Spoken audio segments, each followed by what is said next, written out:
Salut, c'est Farid. Vous êtes sur Ubiz News, pas Ubiz News. Enfin là, vous êtes au théâtre, mais à la télé. Enfin enfin Ubiz News quoi.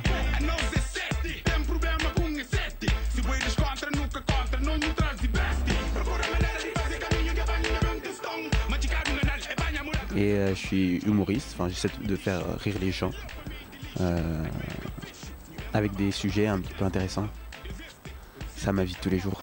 On m'a dit très tôt que je devais faire du théâtre, on m'a beaucoup poussé à ça. Et les choses se sont faites progressivement. Je crois que je crois pas au destin, mais je crois que j'étais un peu fait pour faire ça. J'ai commencé à écrire mes propres sketchs avec mon petit cousin. Et donc comme ça, 1 à 2 fois par an, on allait faire un sketch en français, en capverdien. Et ça s'est fait comme ça, c'était un peu mon rendez-vous de chaque année. On savait qu'à un moment donné, on allait écrire un truc. Et là, à l'époque, oui, je stressais beaucoup. Ah, les jeunes. J'ai toujours rêvé de dire cette phrase. Ah, les jeunes. Je suis un grand fan d'Eli Kakou. Eli Kakou, c'était une de mes idoles. Et puis évidemment, Jamel Debbouze, c'est un mec qui m'a évidemment donné envie de faire de l'humour. Donc c'est les 2 grosses références que j'ai. Après, j'ai des références plus vieilles comme des proches, plus récentes comme Gaspard Proust. Des références américaines comme Eddie Murphy, Chris Rock. Mais mon premier amour, c'est Nick. Je crois que c'est Eli Kakou. Écoute-moi, on parle de quelqu'un qui a déjà dit sérieusement « Mon ami est plus noir qu'une arabe ». Est-ce que c'est pas la phrase la plus raciste que tu puisses trouver? Est-ce qu'on peut trouver plus raciste que ça? C'est soit une phrase de raciste, soit une phrase de daltonien, d'accord? C'est un des deux. C'est-à-dire que Nadine Morano, si elle dit la phrase « J'aime pas les noirs », ça englobe les noirs, les arabes et sûrement Cyril Hanouna. Et là, il faut faire attention, Nadine, parce que ça devient antisémite. Et ça, c'est pas bien. Mon ami est plus noir qu'une arabe. Et elle dit ça pour se justifier qu'elle n'est pas raciste. Être sur scène, pour moi, c'est avant tout être un artiste. Donc, tu sais, quand tu vas au bout de ton art et de de la pratique que tu as, comme dans la musique, comme dans l'art, et bah tu es forcément un penseur. Tu reflètes forcément un aspect de la société. Et par cet aspect, tu voues forcément, enfin tu tends forcément à te connaître un peu toi, à connaître un peu qui tu es. Tu vois, Bob Marley, pourquoi il a autant touché les gens, c'est parce qu'il faisait pas que de la musique. T'es habité par quelque chose, t'es un artiste, au-delà de tout. Tu connais pas tes questions dans ta tête. Je rigole. Le spectacle, on l'a bien travaillé avant cette mise en lumière, du coup, tu vois, il y a ce qu'on appelle le bouche à oreille qui a plutôt bien fonctionné. Après, c'est des choses qui s'expliquent pas, ce serait un peu triste de pouvoir l'expliquer. Il y a un peu de magie qui s'est créée autour du spectacle. Il n'y a pas d'endroit où je me sens mieux que sur scène, où je me sens plus à l'aise que sur scène. Donc tu vois, je peux pas.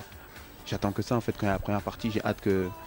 Pas hâte que ça se finisse parce que je suis toujours en train de les regarder quand c'est pas sur scène, mais j'ai toujours hâte d'arriver sur scène. Mon meilleur souvenir, je crois que ce que je dis souvent, c'est que ça devait être en Belgique. C'est quand je travaillais le sketch du legging. Et je l'ai fait là-bas au Cirque Royal, c'est une salle de 2000 personnes, c'est un truc en arc de cercle comme ça. Et c'était un moment assez exceptionnel. C'est un jour où je me suis dit que vraiment il allait se passer quelque chose que je voulais pas faire. Je le savais déjà, mais ça confirmait encore un peu plus que je voulais pas faire autre chose de ma vie.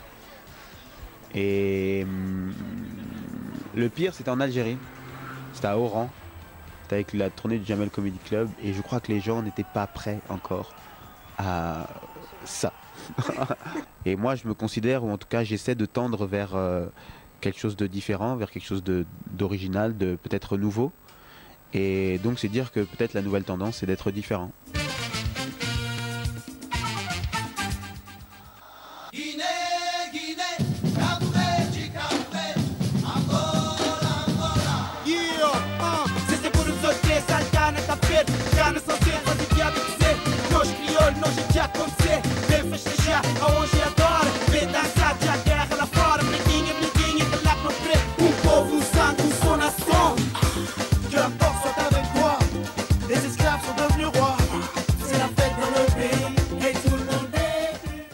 J'ai une relation plutôt sentimentale avec le Cap-Vert que je peux pas vraiment expliquer parce que j'y suis allé très souvent. Et tu sais, mon père est parti là-bas, habiter là-bas, il est retourné au pays quand j'avais 11 ans. Donc j'ai forcément un lien affectif. Quand il est reparti, c'est là que j'ai découvert le Cap-Vert. Je suis parti avec lui et j'ai été pendant 2 mois. J'y suis retourné l'année d'après. Et donc toutes ces images, cette découverte, cette accumulation de souvenirs que j'ai faites à ce moment-là, elles sont synonymes du départ de mon père. Et donc il y a un lien qui s'est fait automatiquement. Et quand je retourne là-bas, j'ai l'impression de revenir sur des moments de mon enfance, alors que j'ai jamais été là-bas enfant. J'y étais vers 12-13 ans. Et puis quand je vais là-bas, j'ai été là-bas, je suis retourné là-bas depuis pour voir mon petit frère qui allait naître, qui est pas né d'ailleurs quand j'étais là-bas. Et j'y suis allé quand j'étais un peu triste, quand ça allait pas trop dans ma vie, quand j'ai eu une grosse rupture amoureuse, quand ça n'avançait pas dans mon métier, parce que je voulais que ça aille trop vite. Et c'était un endroit qui m'a apaisé pas mal. Quand j'y vais, j'ai cet étrange sentiment que j'y suis chez moi. Voilà.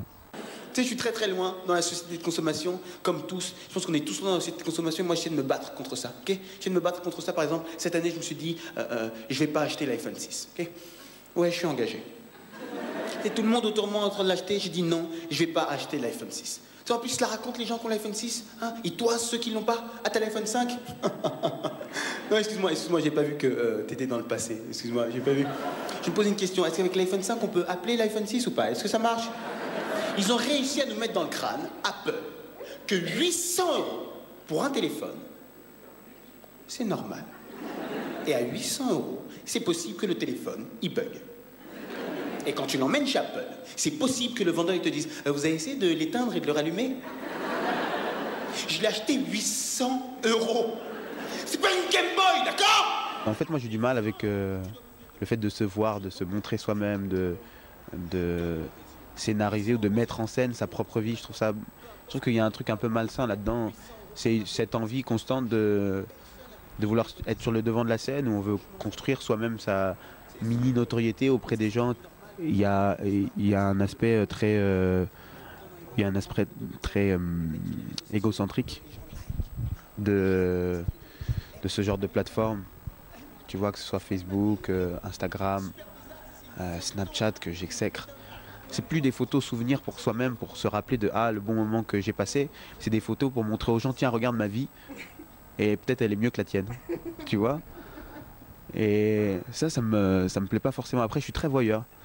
Je suis très très voyeur et j'essaie d'ailleurs de travailler là-dessus. Je suis énormément sur les réseaux à regarder.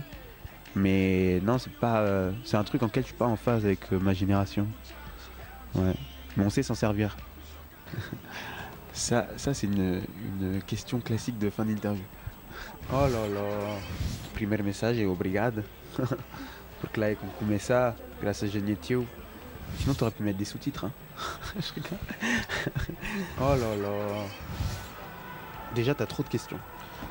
T'as vu, elles sont rodées mes questions, mes réponses. Je fais des longues réponses. Tu sais, des fois, je conduis tout seul et je pense à tout ça et je suis ému.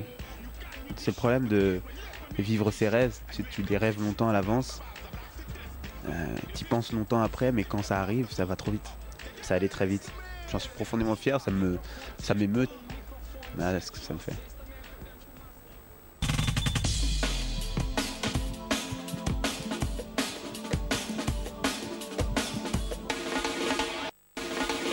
Loin des images stéréotypées des magazines, loin des beautés classiques qui défilent sur les podiums, il existe des femmes dont la beauté dépasse la définition.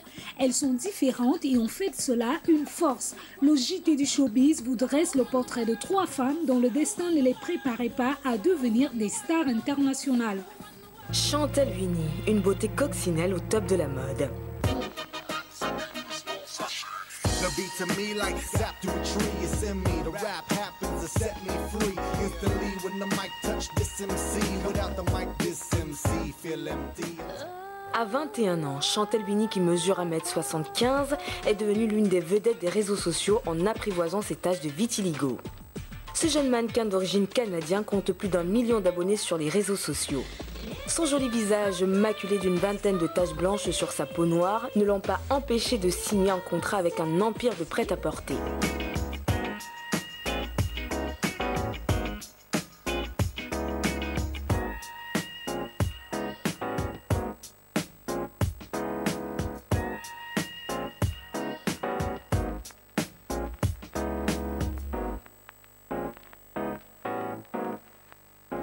Atteinte de vitiligo, cette maladie qui cause une dépigmentation de la peau, la jeune femme pose pour les plus grandes marques dont Desigual et Diesel.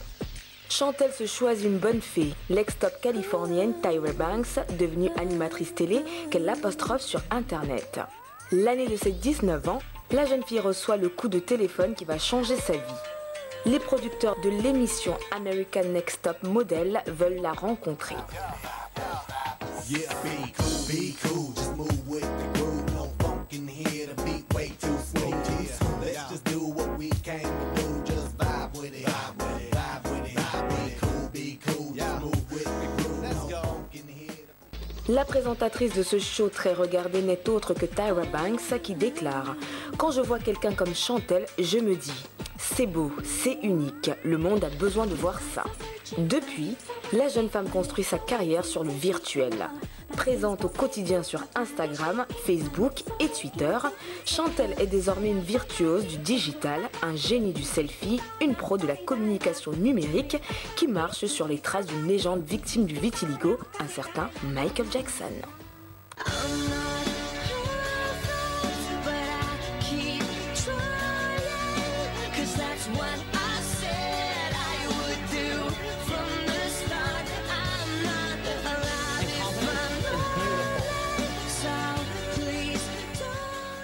Madeleine Stuart, le mannequin atteint du syndrome de Down.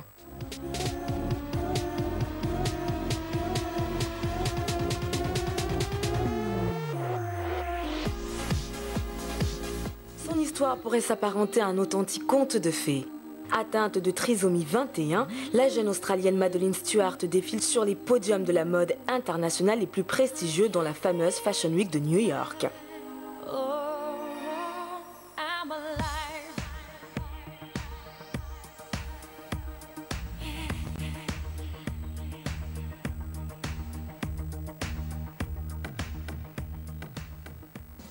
La demoiselle s'était illustrée avec la publication de photographies sur son compte Facebook.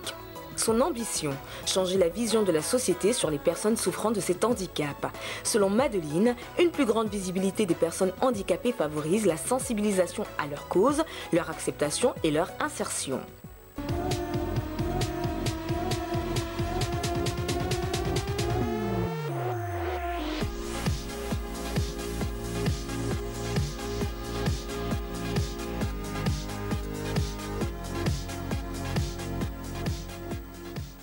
La jeune femme est tellement déterminée qu'elle a changé radicalement son mode de vie par la pratique du sport 6 jours par semaine, cricket, gymnastique, basketball, natation ou danse. Sa motivation fait des émules. La marque Ever Maya vend des sacs à main fabriqués au Guatemala, reverse 5% des bénéfices à des associations guatémaltèques et a créé une ligne au nom de l'Australienne après que ses fans ont massivement voté pour elle sur Internet. Son histoire a par ailleurs été relayée dans de nombreux médias à travers le monde, des États-Unis jusqu'en France, en passant par le Danemark.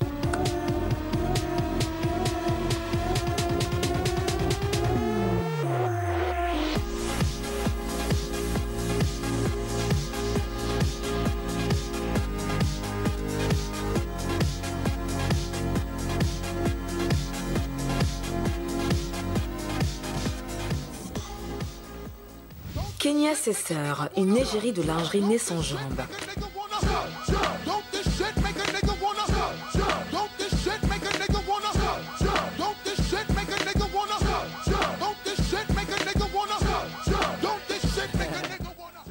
Kenya est une jeune femme pleine de vie, animatrice de sport et de skate qui est devenue mannequin pour lingerie féminine. Pourtant, cette jeune américaine possède une grande particularité. Kenya est née sans jambes en Thaïlande, son pays d'origine. Abandonnée par ses parents devant un temple bouddhiste, Kenya est adoptée à l'âge de 5 ans par un couple américain qui l'emmène vivre à Portland.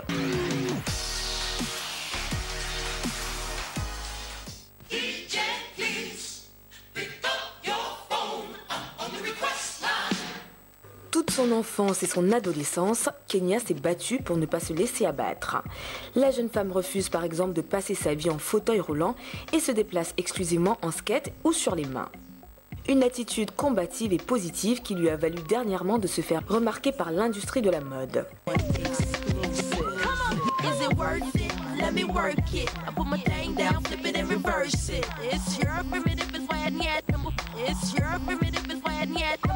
got a big, let me search it to find out how hard I gotta work. Yeah, it's your primitive plan, yeah.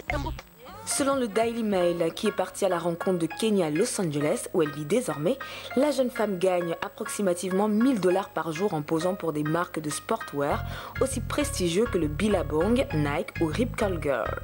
Kenya l'affirme haut et fort, son ambition est de montrer aux gens que la beauté peut être différente de ce que l'on montre quotidiennement. Don't this shit make a nigga wanna